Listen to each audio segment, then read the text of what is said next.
con pơi con tho con xa con bạc đấy mà ở hai ngày này bọt màu tê ở bàn sờ hồ về con bọn nó cái này thằng này nhom tôm nòm rồng cái này màu tết na cho mùi nâng cả đầm sờ nơi ta mà chụp đều trường nôm rồi bọc phục mày bọc ôn trên đào thì tết nó được hàng khai đồ gìហើយឥឡូវនេះខ្ញុំកំពុងតែកាន់ស្រូវពូជហើយពួកគាត់កំពុងតែធ្វើកម្មវិធីដាំនៅខាងក្រោយក្នុងខ្ញុំអញ្ចឹងតិចទៀតយើងនឹងបានទស្សនាជាមួយនឹងគម្រោងវីដេអូជាក់ស្ដែងតែម្ដងបាទហើយយើងនឹងបន្ត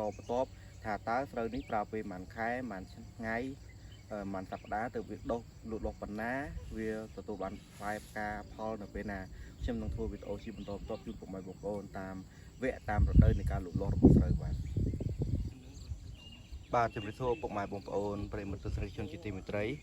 ដល់ឥឡូវនេះឃើញថាមានភ្លៀងធ្លាក់ជាបន្តហើយប្រជាកសិករជនជាដើមពីតិចនៅខេត្តមណ្ឌលគិរីកំពុងតែស្រសស្រាំក្នុងការបុកដីដាំស្រូវបាទនេះគឺជាដើមរដូវវស្សាហើយបងប្អូនអរគ្នានេះគឺរុនដែលពួកគាត់បុកដីសម្រាប់ដាំស្រូវអញ្ចឹង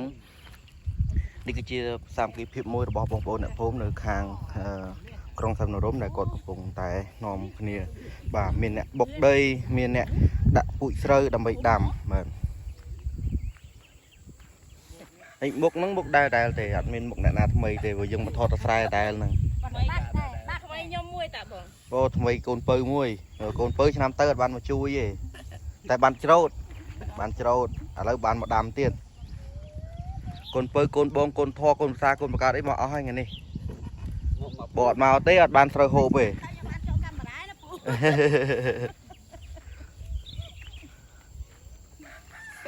នេះមេភូមិមកជួយដែរមេភូមិ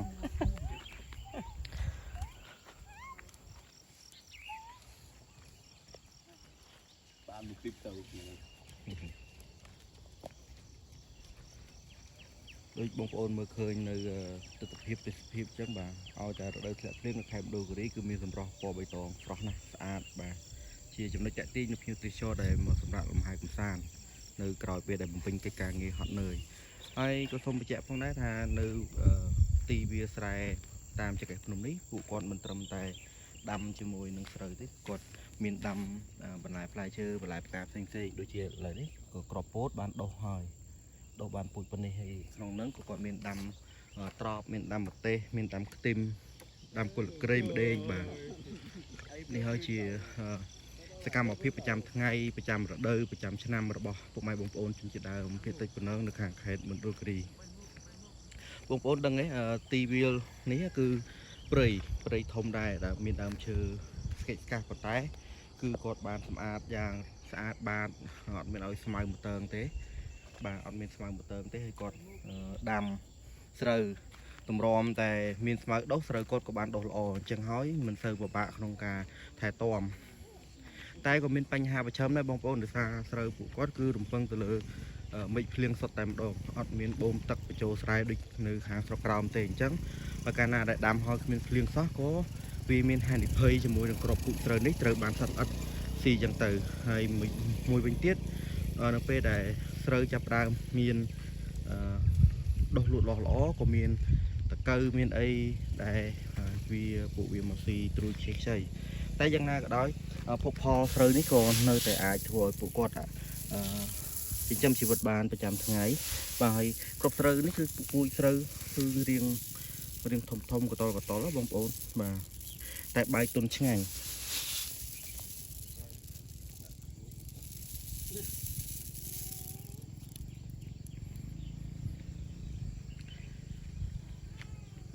ខ្ញុំតែងតែចូលចិត្តមកថតពួកគាត់សកម្មភាពដាំដុះស្រូវរៀងរាល់រដូវរៀងរាល់ឆ្នាំដោយសារតែខ្ញុំបានមើលឃើញពីសកម្មភាពនៃការចេះសាមគ្គីគ្នានៅក្នុងភូមិក្នុងមូលដ្ឋានរវាងបងប្អូនកូនក្មួយឪពុកម្ដាយបាទក្នុងការដាំដុះនៅបន្លែបង្ការដំណាំផ្សេង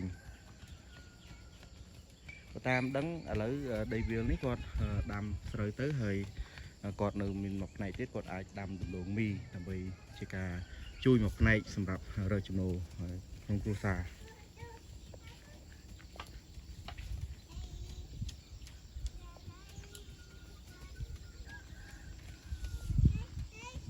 បាទអរគុណណាស់បងប្អូនអរគ្នាថ្ងៃនេះខ្ញុំ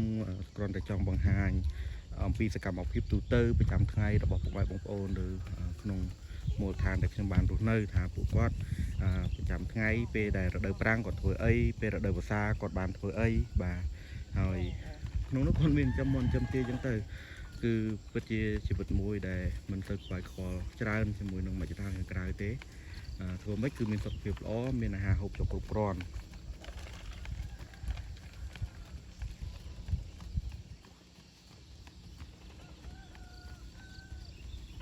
អរគុណណាស់សម្រាប់ការទស្សនាវីដេអូនេះហើយយើងនឹងជួបគ្នានៅវីដេអូខាងក្រោយទៀតដែលខ្ញុំបានទៅតាមទស្សនវិជ្ជាភូមិនានាដើម្បីចែកជូនពុកម៉ែបងប្អូនបានទស្សនាបានអរគុណសូមជម្រាបលា